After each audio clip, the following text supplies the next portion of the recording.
teman-teman, kita tidak pernah tahu kapan musibah itu datang. Oleh karena itu, siapkan perlindungan dini melalui asuransi. Hah? Asuransi? Apa itu asuransi?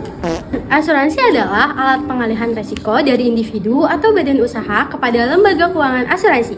Tujuannya adalah agar kerugian finansial yang seharusnya ditanggung sendiri itu bisa dibagi kepada asuransi melalui premi yang dikumpulkan dari para peserta. Nanta. Hidup tak selalu memberi waktu untuk siap. Semua bisa berubah dalam sekejap. Karena itu, pahami jenis asuransi untuk hidup yang lebih berarti.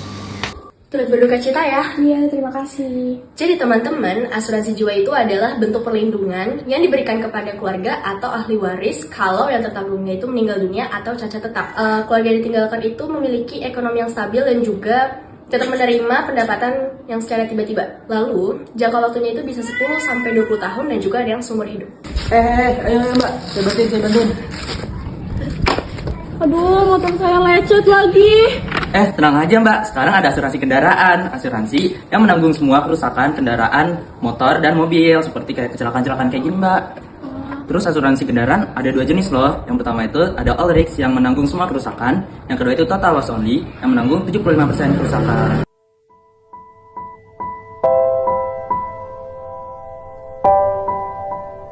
Asuransi kesehatan adalah bentuk perlindungan finansial yang menanggung biaya pengobatan, perawatan, atau rawat inap ketika tertanggung sakit atau mengalami kecelakaan. Tujuannya agar beban biaya kesehatan tidak memberatkan individu maupun keluarga. Secara umum, asuransi kesehatan dibedakan menjadi 2, yaitu asuransi pemerintahan, seperti BPJS Kesehatan.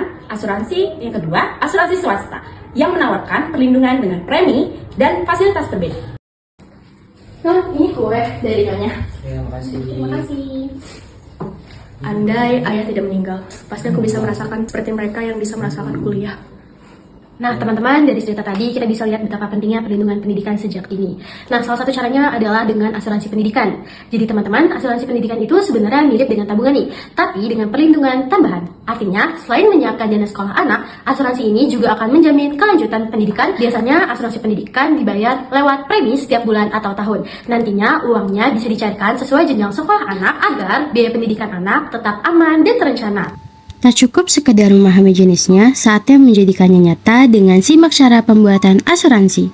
Yang pertama, memilih perusahaan asuransi. Nah, teman-teman, pastikan perusahaannya resmi dan sudah terdaftar di OJK. Yang kedua, tentukan jenis asuransi. Nah, teman-teman, jangan sampai salah pilih jenis asuransi.